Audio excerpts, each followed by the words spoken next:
Hello everybody, welcome back to another episode of Let's Play Fatal Frame 3 The Tormented. In the last episode, we start off the game. We made our first trip to the through the whatever the dream is that we had, and now we are going to continue redoing some more reading. So, the woman who appeared in my dream, in the manor of the manor. Her whole body covered in blue tattoos. She came closer. I ran away before I knew what was happening. All I remember is intense fear. I can still feel her cold stabbing fingers on my back, on the back of my shoulder where she touched me. It's hard to believe believe it was only a dream. Mother and daughter. The mother and child who appeared in my dream, in old-fashioned kimonos. They were looking for someone, calling out in sad voices to him. Who could they be? Well, who knows? Alright, so let's go ahead. Now, this game is much different from Fatal Frame, from all the other Fatal Frames. In this game, you actually get to spend time in in an actual apartment that's not haunted. Well, not yet anyway, but we'll get to that point when that time comes. Good morning, Ray. Hi, Miku. I like your outfit. It's still not as nostalgic as the Fatal Frame 1 outfit, but I still like it. Good morning, Ray. It looks like it's going to rain all day today. You don't have to work so much this week, so why don't you relax? Try to relax. Ray, you've been working too much lately. You were woken up by a bad dream this morning. Not to mention what happened when we were out collecting data the other day. Anyways, let's try to take it easy today. That reminds me, there was a letter. It's addressed to you. Letter from Kay. Dear you, sorry for not writing for so long. How are things with you and your fiancé? I'm counting on you to investigate in my investigation of the urban legends. Like I thought, my niece's symptoms bear many symptoms of the strange disease associated with the urban legend. I think most of the story is groundless rumor, but I've heard there was a physiatric study done. If you have it, I'd like to see it. Maybe it will provide a clue. I'm taking a break from all my other work to devote my studying to the urban legend. I'd like your help. According to the documents, I've studied that camera I sent you. It's apparently a rare camera obscura. Given where I found it, it may have some connection to the missing people in the urban legend. If you hear anything, please tell me. Regards, Kei Amakura. It's from Kei Amakura. He's written several times before. Have you still not told him about you? No. Use camera obscura. I wonder if it would be in the used room. Alright. Now I'm just gonna go straight and do what I need to do, because there is no need to go around the house at the moment. I will be going around the house later, but you will find out why I'm doing that. So there was something about some sort of camera obscura that you owned, written in that letter. The camera obscura. Could it be the same camera I saw in my dream? Well, we're about to find out.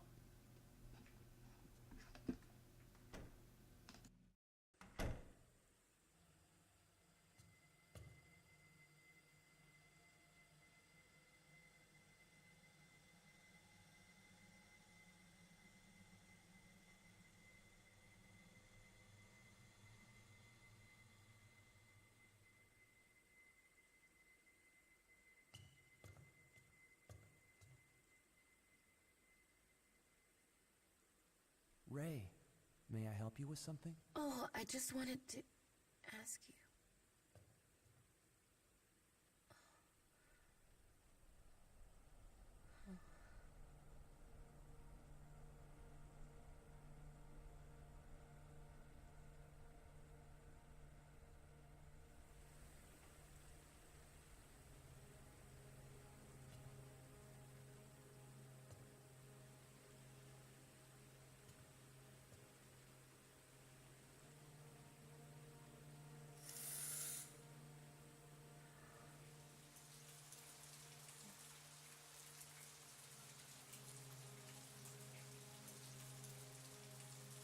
You.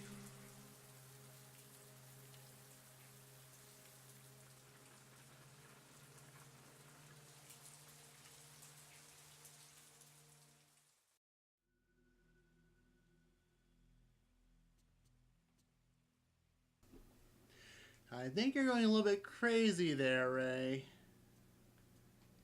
Alright. The typed hand and handwritten letters are on the desk, along with several books.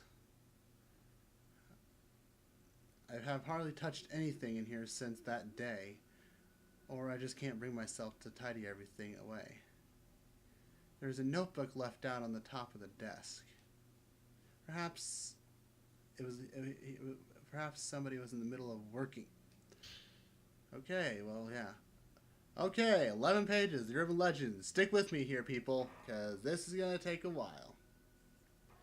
Many of the urban legends, classified as the Lost Village, are modeled on real incidents, such as a village was ruined when one villager massacred the others. They often, I don't know what that word is, of known actual incidents. Legend oral tradition. Settings such as the isolated mountain village or bygone customs like Night of Trieste Cemetery often acts to trigger the incidents themselves. And these, in turn, become the motif for urban legends.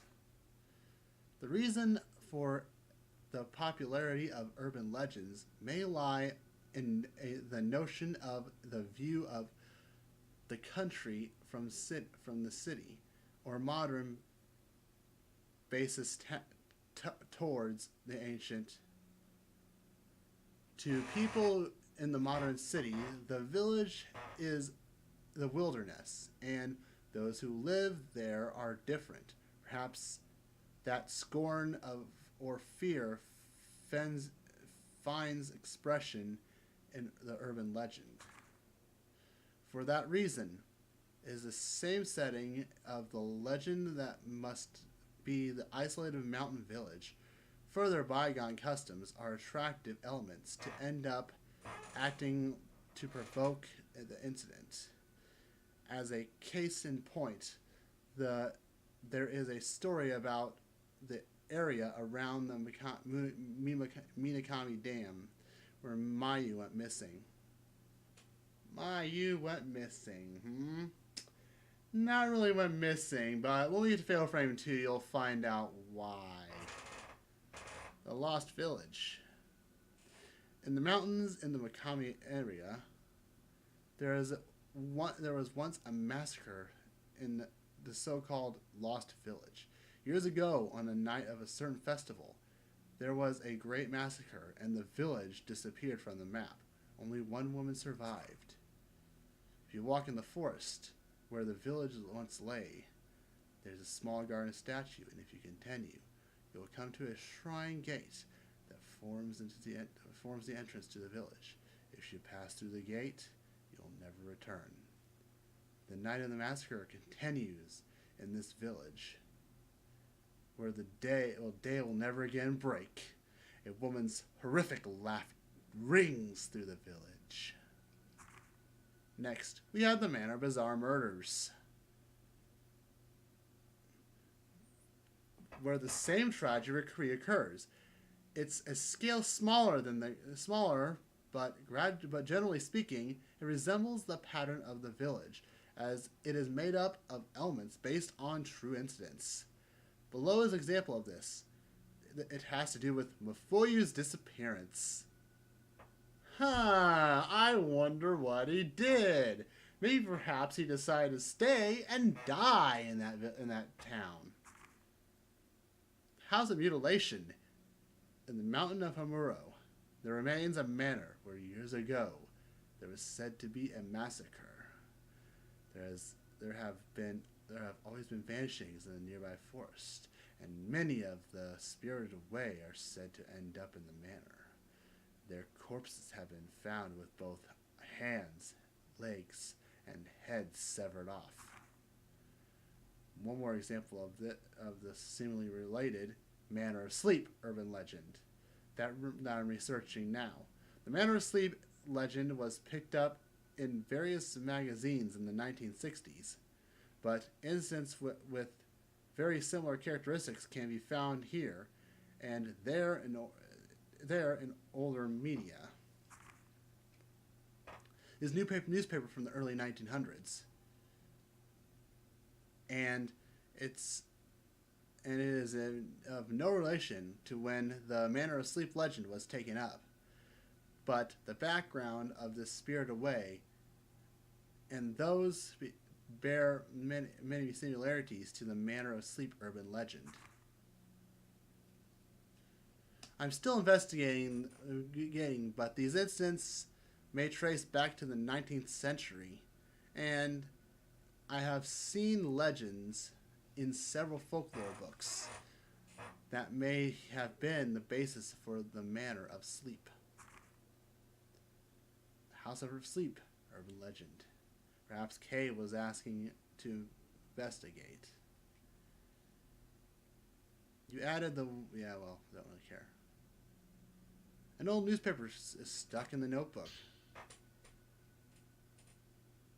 A series of vanishings across the region. According to the source, before dawn yesterday, a mother and daughter who lived in the Mojoyan village went missing. The missing Maki Kuzahara and her daughter Kuzo. Since last year, two have been missing since the two have been searching for Kuzahara's missing husband. The two reportedly wandered the mountains nearly every day. The information says I hadn't seen them for several days, so I went to visit them.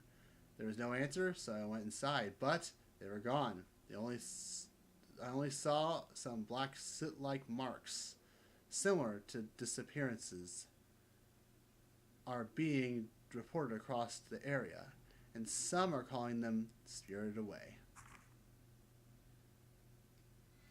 Alright, now, I know this is a short episode, but if I don't want to start another chapter yet, I'll probably do that tomorrow, maybe, I don't know, we'll see. I'm hoping to do, like, daily recordings, on the days my grandma's not home. So hopefully I'll do that. But anyways, if you like this video, if you get a thumbs up. If you like to help my channel grow, make sure you subscribe. Also, don't forget to comment what you have down below. This is Ray100 saying getting 20% cooler. Signing off. Peace out.